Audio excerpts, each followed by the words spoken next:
2024 Manorama news maker പുരസ്കാരം കേന്ദ്രമന്ത്രി സുരേഷ് ഗോപിക്ക് സമ്മാനിച്ചു.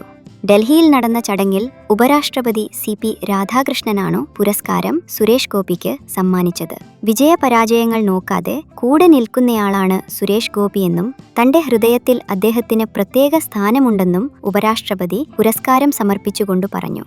വികാരങ്ങൾ പുറമെ പ്രകടിപ്പിക്കുന്നയാളാണ് സുരേഷ് ഗോപി. മാധ്യമപ്രവർത്തകർ പ്രകോപനപരമായ ചോദ്യങ്ങൾ ചോദിച്ചേക്കുമെന്നും ചോദ്യങ്ങളിൽ പ്രകോപിതനാകരുതെന്നും മാധ്യമപ്രവർത്തകരുടെ ജോലിയുടെ ഭാഗമാണ് ചോദ്യം ചോദിക്കലെന്നും ഉപരാഷ്ട്രപതി പറഞ്ഞു. സുരേഷ് ഗോപി വരും കാലത്തും വൻ വിജയമായി തുടരണമെന്നും നേട്ടങ്ങളിലൂടെ ഇനിയും വാർത്തകൾ സൃഷ്ടിക്കണമെന്നും ഉപരാഷ്ട്രപതി CP രാധാകൃഷ്ണൻ ആശംസിച്ചു. ന്യൂസ് മേക്കർ അവാർഡ് സ്വീകരിച്ച ശേഷം സുരേഷ് ഗോപി ജനങ്ങൾക്ക് നന്ദി പറഞ്ഞു. തൃശൂരിലെ ജനങ്ങൾക്ക് പ്രത്യേക നന്ദി.